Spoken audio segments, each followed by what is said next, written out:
ओम भगवते वासुदेवाय नमः।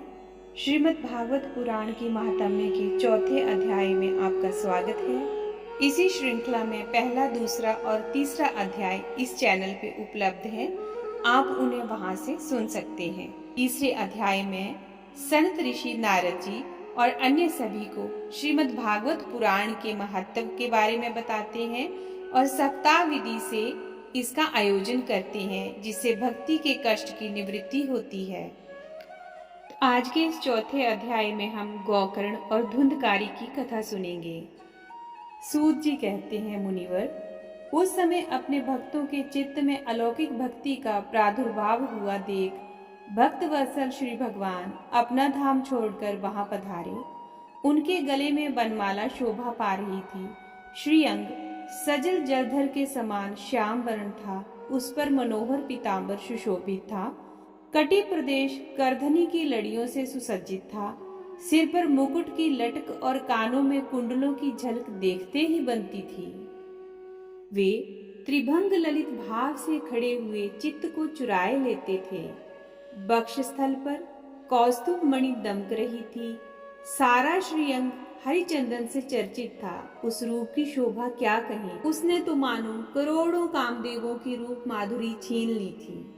वे परमानंद चिन्मूर्ति, मधुराति मधुर मुरलीधर ऐसी अनुपम छवि से अपने भक्तों के निर्मल चित्तों में अभिभूत हुए। भगवान के नित्य लोक निवासी लीला परिकर उद्धवादी वहां गुप्त रूप से उस कथा को सुनने के लिए आए हुए थे। प्रभु के प्रकट होते ही चारों ओर जय हो की ध्वनि होने लगी। उस समय भक्ति रस का अद्भुत प्रवाह चला। बार बार अबीर, गुलाल और पुष्पों की वर्षा तथा शंख ध्वनि होने लगी। उस सभा में जो लोग बैठे थे, उन्हें अपने देह, गेह और आत्मा की कोई सुधि ना रही। उनकी ऐसी तन्मयता देखकर नारद जी कहने लगे, मुनीश्वरगण, आज सप्ताह श्रवण की मैंने ये बड़ी ही अलौकिक महिमा देखी। यहाँ तो जो बड़े मूर्ख, दुष्ट और पशु पक्षी भी हैं, वे सभी अत्यंत निष्पाप हो गए हैं। अतः इसमें संदेह नहीं कि कली काल में चित्त की शुद्धि के लिए इस भागवत कथा के समान मर्त्य लोक में पापुंज का नाश करने वाला कोई दूसरा पवित्र साधन नहीं है। मुनिवर, आप लोग बड़े कृपालु हैं। आपने संसार के कल्याण का विचार करके ये बिल्कुल निराला ही मार्ग निकाला है। आप कृपया ये तो बताइए कि इस कथा रूप सप्ताह यज्ञ के द्वारा संसार में कौन कौन लोग पवित्र हो जाते हैं। सनकादि ने कहा, जो लोग सदा तरह तरह के पाप किया करते हैं, निरंतर दुराचार में ही तत्पर रहते हैं और उल्टे मार्गों से चलते हैं, तथा जो क्रोध अग्नि से जलते रहने वाले कुटिल और कामपरायण हैं, वे सभी इस कलयुग में सप्ताह यज्ञ से पवित्र हो जाते हैं। जो सत्य से च्युत, माता पिता की निंदा करने वाले, तृष्णा के मारे व्याकुल, आश्रम धर्म से रहित, दंभी, दूसरों की उन्नति देखकर कुढ़ने वाले और दूसरों को दुख देने वाले हैं, वे भी कलयुग में सप्ताह यज्ञ से पवित्र हो जाते हैं। जो मदिरापान, ब्रह्म हत्या, स्वर्ण की चोरी, गुरु स्त्री गमन और विश्वासघात, ये 5 महापाप करने वाले, छल, छदमपरायण, क्रूर, पिशाचों के समान निर्दयी, ब्राह्मणों के धन से पुष्ट होने वाले और व्यभिचारी हैं, वे भी कलयुग में सप्ताह यज्ञ से पवित्र हो जाते हैं। जो दुष्ट, अग्रह पूर्वक सर्वदा मन, वाणी या शरीर से पाप करते हैं, दूसरों के धन से पुष्ट होते हैं तथा मलिन मन और दुष्ट हृदय वाले हैं, वे भी कलयुग में सप्ताह यज्ञ से पवित्र हो जाते हैं। नारद जी, अब हम तुम्हें इस विषय में एक प्राचीन इतिहास सुनाते हैं। उसके सुनने से ही सब पाप नष्ट हो जाते हैं। पूर्व काल में तुंगभद्रा नदी के तट पर एक अनुपम नगर बसा हुआ था। वहाँ सभी वर्णों के लोग अपने अपने धर्मों का आचरण करते हुए सत्य और सत्कर्मों में तत्पर रहते थे। उस नगर में समस्त वेदों का विशेषज्ञ और श्रोत स्मार्त कर्मों में निपुण एक आत्मदेव नाम का ब्राह्मण रहता था। वह साक्षात दूसरे सूर्य के समान तेजस्वी था। वह धनी होने पर भी भिक्षाजीवी था। उसकी प्यारी पत्नी धुंधली, कुलीन एवं सुंदरी होने पर भी सदा अपनी बात पर अड़ जाने वाली थी। उसे लोगों की बात करने में सुख मिलता था। स्वभाव था क्रूर, प्रायः कुछ न कुछ बकवाद करती रहती थी। गृह कार्यों में निपुण थी, कृपण थी और थी झगड़ालू भी। इस प्रकार ब्राह्मण दंपति प्रेम से अपने घर में रहते और विहार करते थे। उनके पास अर्थ और भोग विलास की सामग्री बहुत थी। घर द्वार भी सुंदर थे, परंतु उससे उन्हें सुख नहीं था। जब अवस्था बहुत ढल गई, तब उन्होंने संतान के लिए तरह तरह के पुण्य कर्म प्रारंभ किए और वे दीन दुखियों को गौ, पृथ्वी, स्वर्ण और वस्त्र आदि दान करने लगे। इस प्रकार धर्म मार्ग में उन्होंने अपना आधा धन समाप्त कर दिया, तो भी उन्हें पुत्र या पुत्री किसी का भी सुख देखने को ना मिला। इसलिए अब वह ब्राह्मण बहुत ही चिंतातुर रहने लगा। एक दिन वह ब्राह्मण देवता बहुत दुखी होकर घर से निकलकर वन को चल दिया। दोपहर के समय उसे प्यास लगी, इसलिए वह एक तालाब पर आया। संतान के अभाव के दुख ने उसके शरीर को बहुत सुखा दिया था, इसलिए थक जाने के कारण जल पीकर वह वहीं बैठ गया। 2 घड़ी बीतने पर वहां एक सन्यासी महात्मा आए। जब ब्राह्मण देवता ने देखा कि वे जल पी चुके हैं, तब वह उनके पास गया और चरणों में नमस्कार करने के बाद सामने खड़े होकर लंबी लंबी सांसें लेने लगा। सन्यासी ने पूछा, कहो ब्राह्मण देवता, रोते क्यों हो? ऐसी तुम्हें क्या भारी चिंता है? तुम जल्दी ही मुझे अपने दुख का कारण बताओ।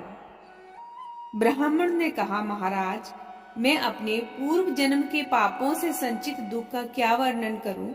अब मेरे पितृ मेरे द्वारा दी हुई जलांजलि के जल को अपनी चिंता जनित सांस से कुछ गर्म करके पीते हैं। देवता और ब्राह्मण मेरा दिया हुआ प्रसन्न मन से स्वीकार नहीं करते। संतान के लिए मैं इतना दुखी हो गया हूँ कि मुझे सब सूना ही सूना दिखाई देता है। मैं प्राण त्यागने के लिए यहाँ आया हूँ। संतानहीन जीवन को धिक्कार है, संतानहीन गृह को धिक्कार है, संतानहीन धन को धिक्कार है और संतानहीन कुल को धिक्कार है। मैं जिस गाय को पालता हूँ वह भी सर्वथा बांझ हो जाती है। जो पेड़ लगाता हूँ उस पर भी फल फूल नहीं लगते। मेरे घर में जो फल आता है वह भी बहुत जल्द ही सड़ जाता है। जब मैं ऐसा अभागा और पुत्रहीन हूँ, तब फिर इस जीवन को ही रखकर मुझे क्या करना है? यूं कहकर वह ब्राह्मण दुख से व्याकुल हो उन सन्यासी महात्मा के पास फूट फूट कर रोने लगा। तब उन यतिवर के हृदय में बड़ी करुणा उत्पन्न हुई। वे योगनिष्ठ थे। उन्होंने उसके ललाट की रेखाएं देखकर सारा वृतांत जान लिया और फिर उसे विस्तार पूर्वक कहने लगे। सन्यासी ने कहा, ब्राह्मण देवता, इस प्रजा प्राप्ति का मोह त्याग दो।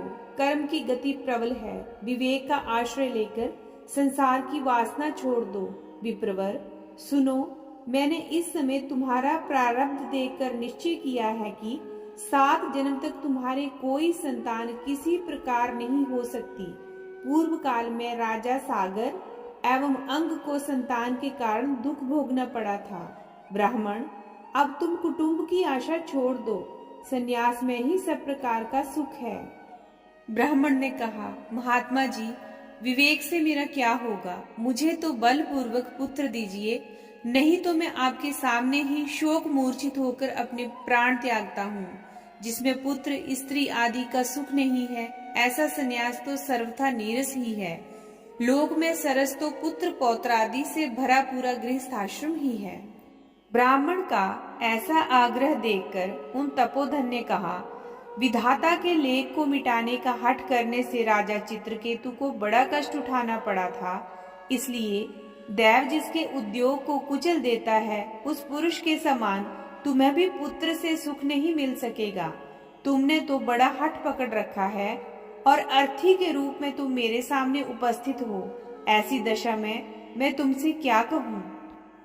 जब महात्मा जी ने देखा कि वह किसी प्रकार अपना आग्रह नहीं छोड़ता, तब उन्होंने उसे एक फल देकर कहा, इसे तुम अपनी पत्नी को खिला देना। इससे उसके एक पुत्र होगा। तुम्हारी स्त्री को 1 साल तक सत्य, शौच, दया, दान और एक समय एक ही अन्न खाने का नियम रखना चाहिए। यदि वह ऐसा करेगी तो बालक बहुत शुद्ध स्वभाव वाला होगा। ऐसा कहकर योगीराज चले गए और ब्राह्मण अपने घर को लौट आया। वहां आकर उसने वे फल अपनी स्त्री के हाथ में दे दिया और स्वयं कहीं चला गया। उसकी स्त्री तो कुटिल स्वभाव की थी ही।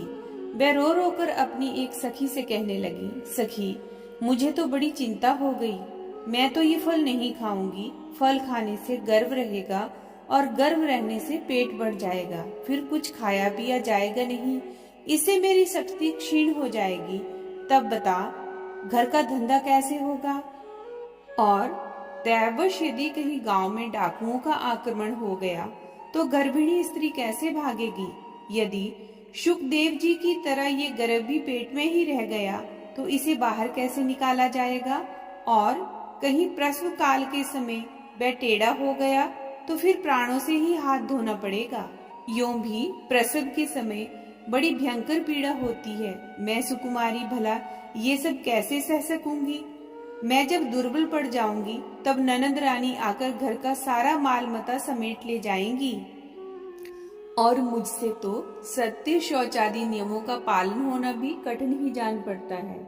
जो स्त्री बच्चा जनती है उसे उस बच्चे के लालन पालन में भी बड़ा कष्ट होता है। मेरे विचार से तो बंध्या या विधवा स्त्रियां ही सुखी हैं। मन में ऐसे ही तरह तरह के कुतर्क उठने से उसने वे फल नहीं खाया और जब उसके पति ने पूछा, फल खा लिया? तब उसने कह दिया, हाँ खा लिया। एक दिन उसकी बहन अपने आप ही उसके घर आई। तब उसने अपनी बहन को सारा वृतांत सुनाकर कहा कि मेरे मन में इसकी बड़ी चिंता है। मैं इस दुख के कारण दिनों दिन दुबली हो रही हूँ। बहन, मैं क्या करूँ? बहन ने कहा, मेरे पेट में बच्चा है। प्रसव होने पर वह बालक मैं तुझे दे दूंगी। तब तक तू अपने गर्भवती के समान घर में गुप्त रूप से सुख से रह। तू मेरे पति को कुछ धन दे देगी तो वे तुझे अपना बालक दे देंगे। हम ऐसी युक्ति करेंगी कि जिसमें सब लोग यही कहें कि इसका बालक 6 महीने का होकर मर गया और मैं नित्य प्रति तेरे घर आकर उस बालक का पालन पोषण करती रहूंगी। तू इस समय इसकी जांच करने के लिए ये फल गौ को खिला दे। ब्राह्मणी ने स्त्री स्वभाववश जो जो उसकी बहन ने कहा था वैसे ही सब किया।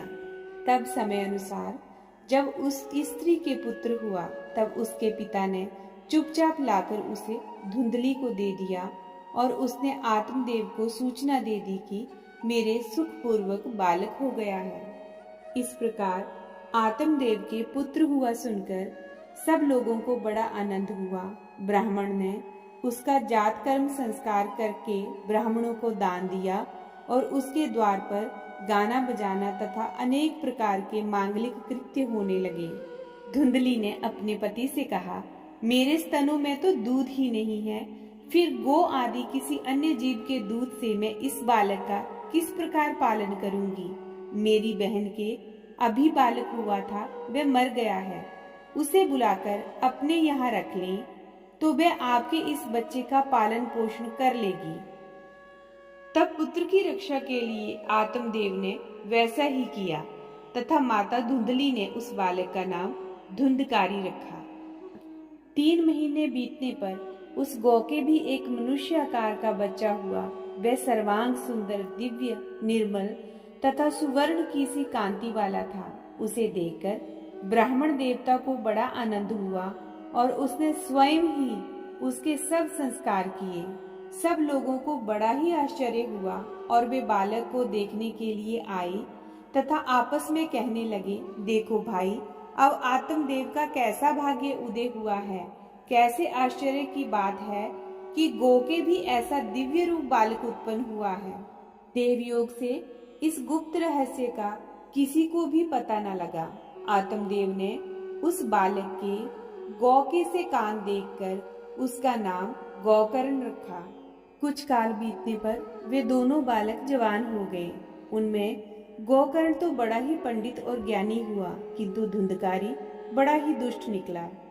स्नान शौच आदि ब्राह्मणोचित आचारों का उसमें नाम भी न था और न खान पान का ही कोई परहेज था।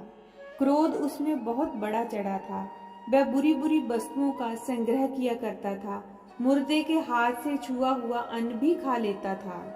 दूसरों की चोरी करना और सब लोगों से द्वेष बढ़ाना उसका स्वभाव बन गया था। छिपे छिपे वह दूसरों के घरों में आग लगा देता था। दूसरों के बालकों को खिलाने के लिए गोद में लेता और उन्हें चट कुएं में डाल देता। हिंसा का उसे व्यसन सा हो गया था। हर समय वह अस्त्र शस्त्र धारण किए रहता और बेचारे अंधे और दीन दुखियों को व्यर्थ ही तंग करता। चांडालों से उसका विशेष प्रेम था। बस हाथ में फंदा लिए कुत्तों की टोली के साथ शिकार की टोह में घूमता रहता। वेश्याओं के जाल में फंसकर उसने अपने पिता की सारी संपत्ति नष्ट कर दी।